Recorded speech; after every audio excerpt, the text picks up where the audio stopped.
A groundhog and I once had dinner.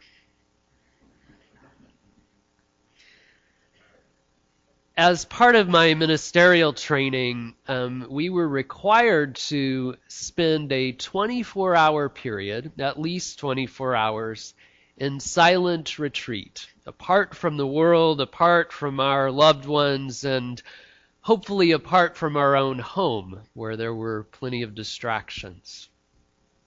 I was very blessed to have the opportunity to take my silent retreat in the lush nature that is Unity Village, Missouri.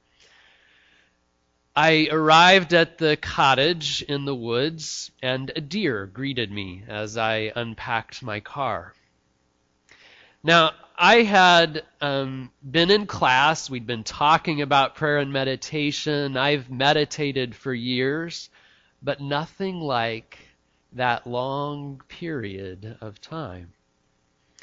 And so my first objective when I got into the cottage was to unpack and then find the perfect chair. And I sat and meditated. And then other things began to interfere. That critical mind of mine said, "This is a waste of time. What are you doing? You could really get up and do something." And I returned to my breath and to that feeling of peace and to the mantra or the word of peace. There were irritations in that first day that interrupted. The air conditioner hummed. There was a wasp that was buzzing all around the house. Then I felt hot. Then I was cold. All kinds of things to pull my focus away from my purpose, which was silent meditation.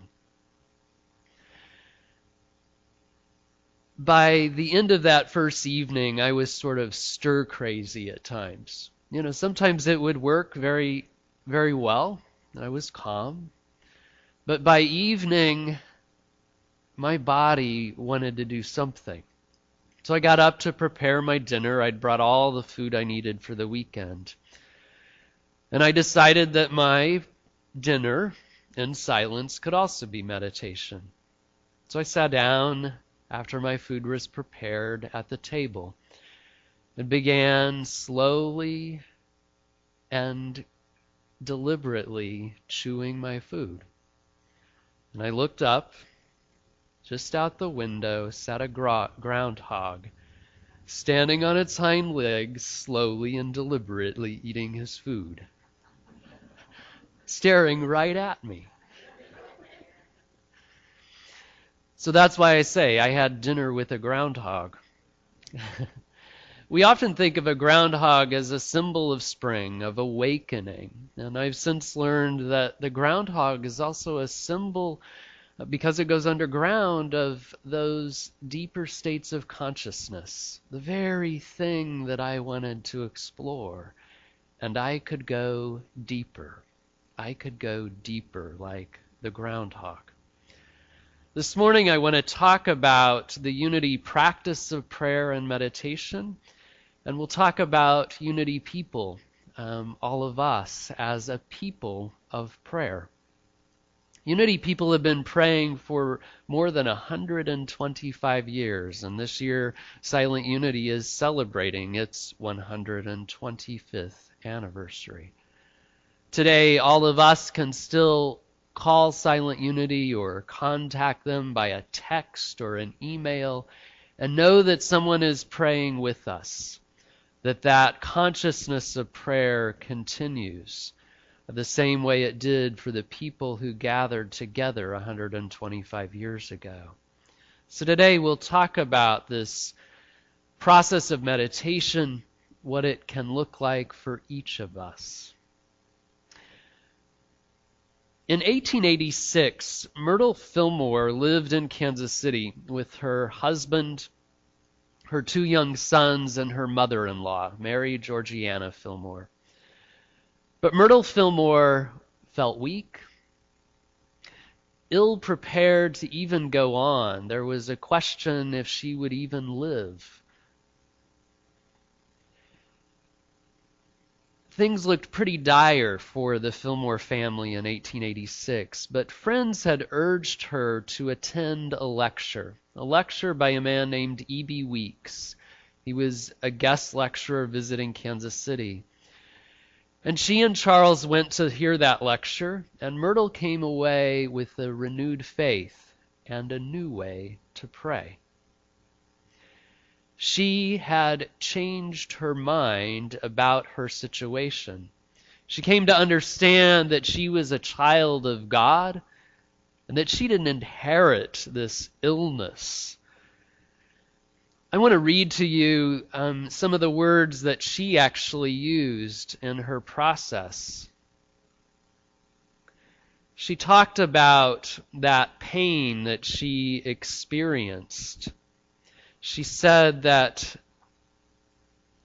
she had all the ills of mind and body I could bear.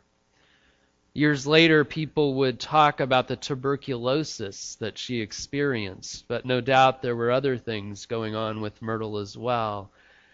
After the lecture, she wrote that she was filled and satisfied, that the lecture filled all of the empty, hungry longings of my soul and heart.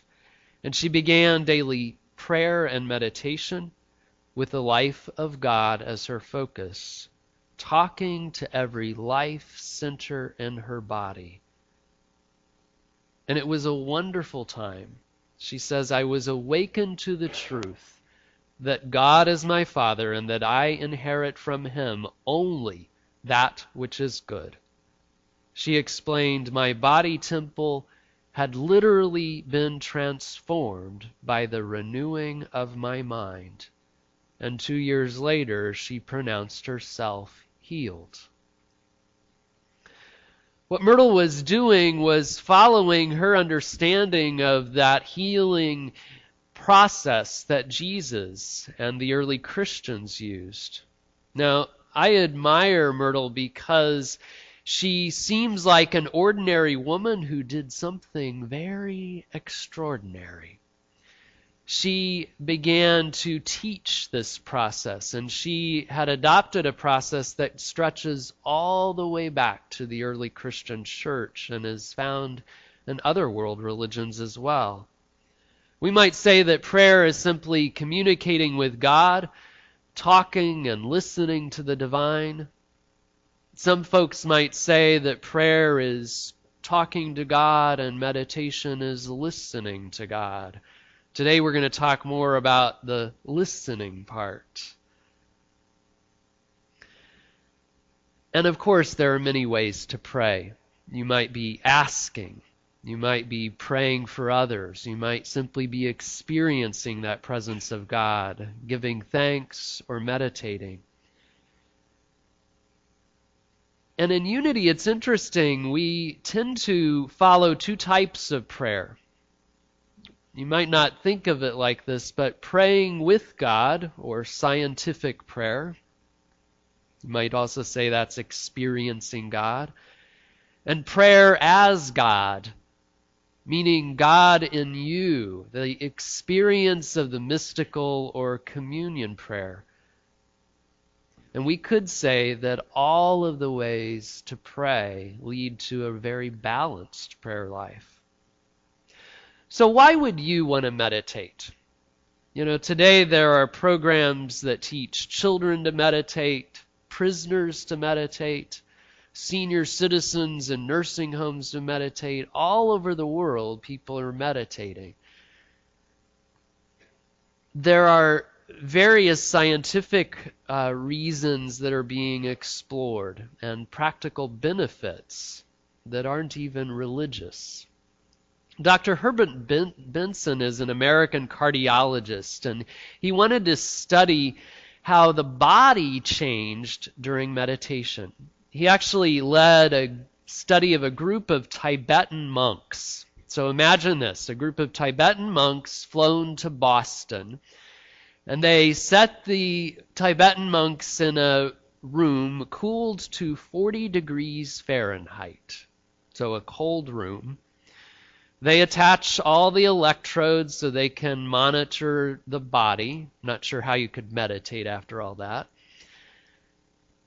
And then they remove their clothes from their shoulders. So here they are in a room, 40 degrees, cold, bare shoulders. And then they bring in wet sheets and drape them over their shoulders. So here the monks are sitting with wet sheets in a 40-degree room, meditating. What they observed is all kinds of body changes that go on during meditation, and the sheets completely dried. Completely dried. Dr. Herbert Benson suggested that that heat that is generated in the monk's meditation is a byproduct of the process. Now, we all have other ways to dry sheets. But what this suggests to me is that meditation is very, very powerful, and we are just beginning to understand the scientific aspects of this. Of course, meditation is an ancient practice, practiced in nearly every world religion, just a bit differently in different world religions. I want to tell you a little bit more about those scientific studies. They suggest that meditation benefits physiological, psychological, and spiritual health. Meditation affects brain waves. More than 35 studies indicate that there's an increase in alpha waves during contemplative practice. And alpha waves occur when we're in a state of physical and mental relaxation. But we're also aware of what's happening around us. And those who are particularly adept at meditation go into even deeper states of consciousness that can be measured by brain waves. Meditation does create dramatic changes in the circulatory system, especially in location of the blood. So there are these weird studies that test different parts of the body. One study suggested that during meditation there was more blood flow in someone's hands, in their fingers, that it simply changed how the blood flowed in the body. Meditation is also shown to enhance mental imagery, concentration, attention, memory, creativity, self-actualization, and of course, feelings of compassion, joy, and peace. So we all know of some stories from our Bible about meditation and prayer. I want to read to you about Elijah. You may remember the story about Elijah sleeping in a cave at night. He heard a voice that urged him to go out and stand at the mountain before the Lord, for the Lord was going to pass by. This comes from 1 Kings chapter 19. Now there was a great wind, so great that it was splitting mountains and breaking rocks in pieces before the Lord. But the Lord was not in the wind, and after the wind an earthquake. But the Lord was not in the earthquake, and after the earthquake a fire. But the Lord was not in the fire. And after the fire, a sound of sheer silence. And for Elijah, he came to understand that that sheer silence, that still small voice that worked in him, was actually God. The gospel writers tell us how Jesus went out to the countryside to pray, and Jesus gave directions for silent prayer. But whenever you go, pray. Go into your room and shut the door and pray to your Father who is in secret, and your Father who is in secret will reward you. George Fox, the founder of the Quakers, experienced a vision of many souls being taught the way of the Christ. Through that mystical experience, George Fox discerned his own inner light, that own God within, and he encouraged the practice of silent prayer among the Quakers. I also have great admiration for our other Unity co-founder, Charles Fillmore. Charles started his adult life as a kind of a doubter and a skeptic. You might remember that Charles was a businessman, kind of waiting for each new break that would make him money. And so when he sat observing the changes that were undergoing in his wife, he didn't quite know how to handle that. She was healthier, stronger, she had more energy, the incessant coughing that she'd experienced was gone. And he was very curious about this prayer and what all these people were talking about. There are things to indicate that Charles hadn't spent much time in church. So he came at this with a very different approach. One of the often repeated quotes from Charles goes like this. Remember, he'd listened to all of these ideas from various people, and he said, "In this babble, I will go to headquarters." You might imagine him pounding his fist. If I'm spirit and this God they talk about is spirit, we can somehow communicate, or this whole thing is a fraud. So he doesn't sound like he's very willing, but he tries. Okay? He's going to try this. There must be something to this. And he does. He begins to sit every night to get in touch with God. And soon he was having visions and dreams that became realities in his life. One of those is him wondering if he's to go back to Colorado where there are business opportunities. And Spirit suggests that he is to stay in Kansas City, for he has a great purpose right there. So Charles spent hours in meditation. So do you have to sit hours in meditation? Well, I'm convinced that whether you sit 15 minutes or hours, that there are benefits. Our Unity tradition of prayer began with Myrtle's prayers and the prayers that she began to share with neighbors and then those around the world. In 1890, the Fillmores used their magazine to tell people about the Society of Silent Unity, and people could share their troubles, and they were assured that in silent unity someone was praying for them. Frances Folks, a businesswoman, came to Unity School in 1921, and she was already steeped in Unity ideas, having received Unity's publications. She devoted the rest of her life to writing for Unity, and her book is now one of her books is now a classic called Effectual Prayer. It was first written in 1927 and adapted or revised later. She became important in teaching prayer, and her textbook became an important one for Unity students to learn about prayer. In fact, much of our Unity tradition adopted her method of prayer with 5 steps. Now, today I thought about it, and, for modern prayer, you probably need to do step 1 and silence your cell phone. But she had 5 steps: relaxation, concentration, meditation. The 4th step is the silence, or realization. And the final step is thanksgiving. And I'd like to talk about each one of these. Relaxation is the first step in successful prayer.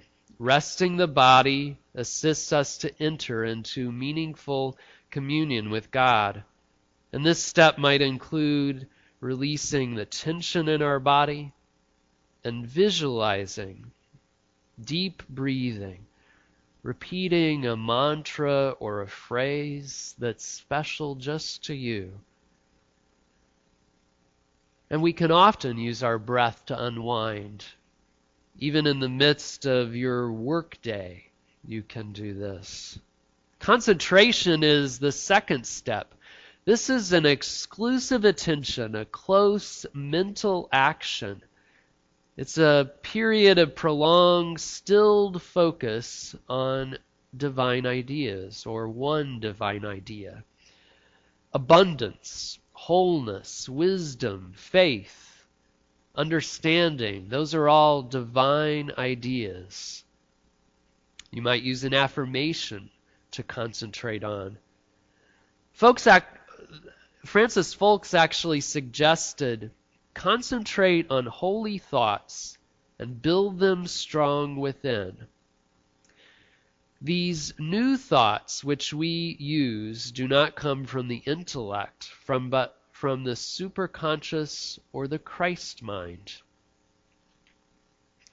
Meditation is the third step, and this actually slows the intellect, stills emotions, and expands our consciousness, where our real selves live. In the silence, we experience not just a mere quiet or absence of sound.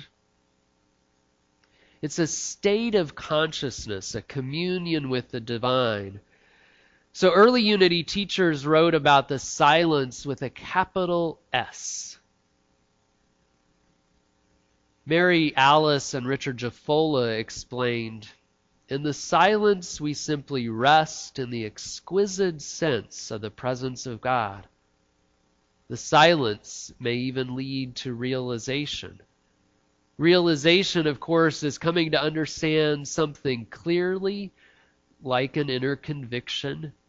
And in the midst of deep prayer, the experience of realization comes unconsciously. And here's the fun part. Thanksgiving is the fifth step.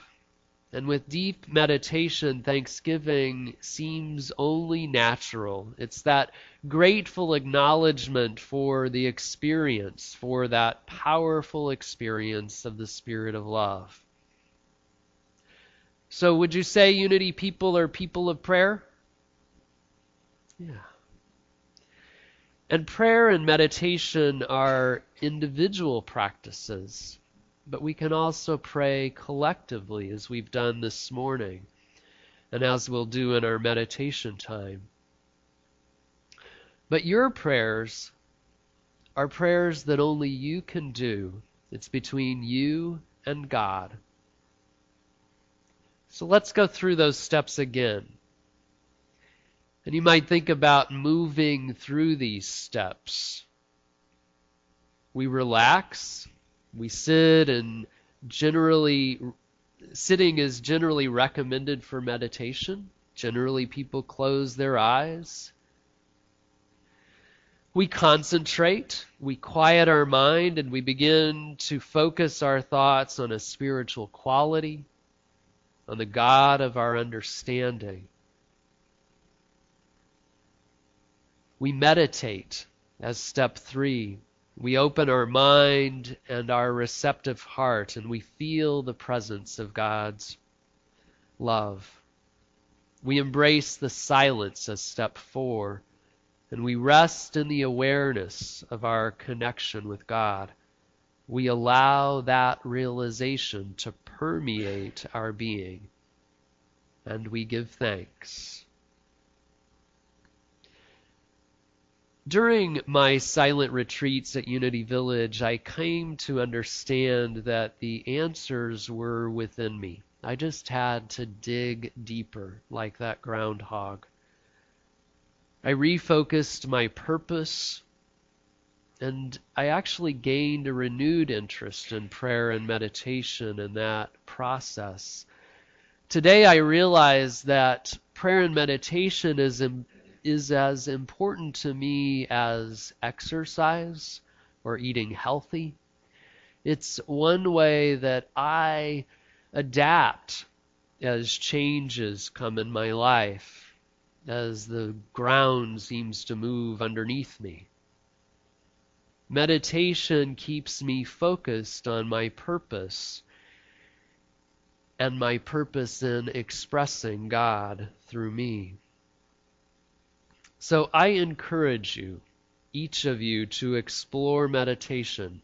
Start with 5 minutes or 15. If you get to a few hours, I want to know what that's like. It may be the most rewarding activity in your life, and you might even meet a groundhog. So now let's practice meditation. This morning we'll practice meditation as we do in each service. Something that men and women of the world's spiritual traditions have been practicing for thousands of years. This morning we'll touch upon each of the 5 steps and realize that in your meditation time, that time of silence may be the longest period, waiting to hear that sheer sound of silence and those messages from God. So I just invite you to relax, to truly rest and close your eyes.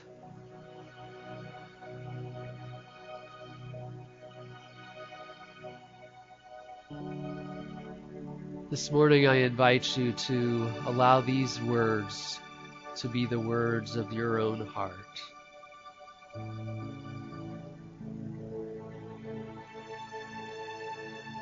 Be still and know that I am God. Be still and know that I am God. And so in this moment, I relax my mind. I rest into the peaceful energy of this place.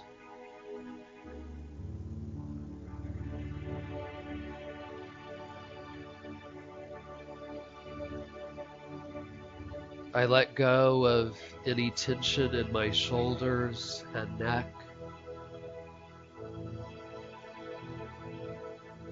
And I breathe in deeply.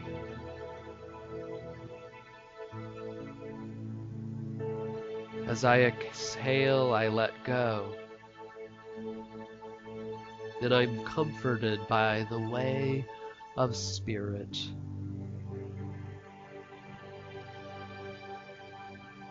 I focus on my breath and notice.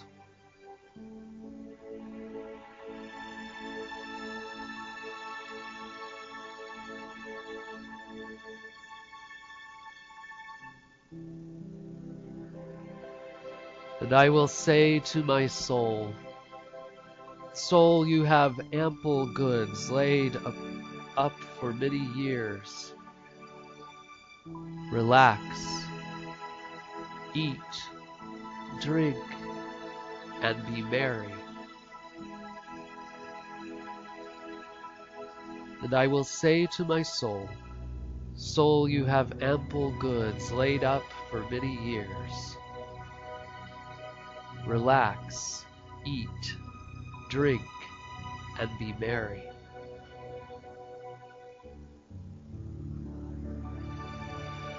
And so I concentrate on that good of God.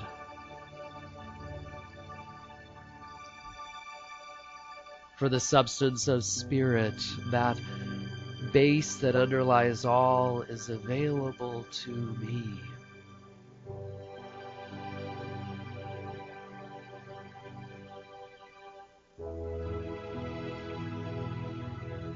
And that good of God draws to me.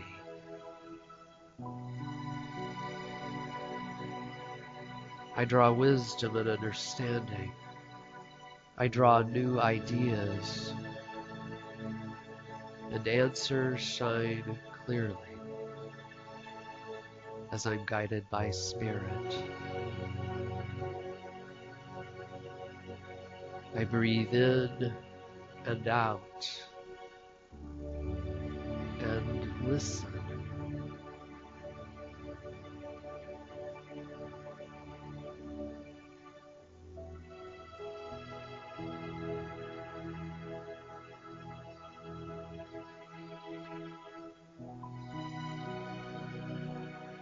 For God alone my soul waits in silence, for my hope is from Him. For God alone waits in silence, for my hope is from Him.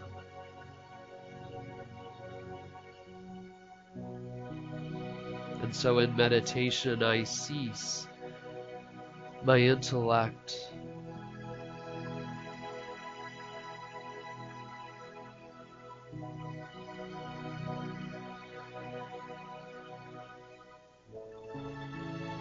I step into the presence of God, and I breathe in and out.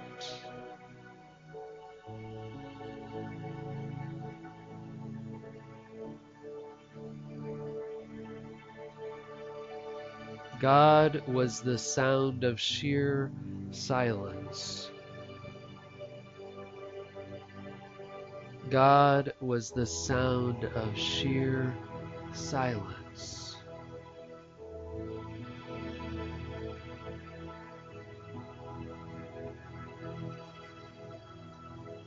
And now we rest in the quiet, holding the space for the consciousness of what we call the silence. For God is right here in my midst. And I make this time to commune with the Great One. I breathe in and out, and I listen in the silence. Enter His gates with thanksgiving, and His courts with praise. Give thanks to God and bless His name.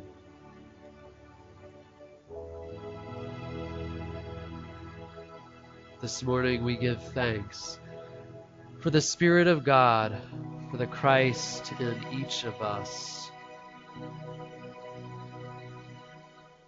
We go to share our good with the world. We share what we know and what we can offer. So I just invite you to again breathe deeply and fully. And for this time of communion with Spirit, we are so grateful. Amen.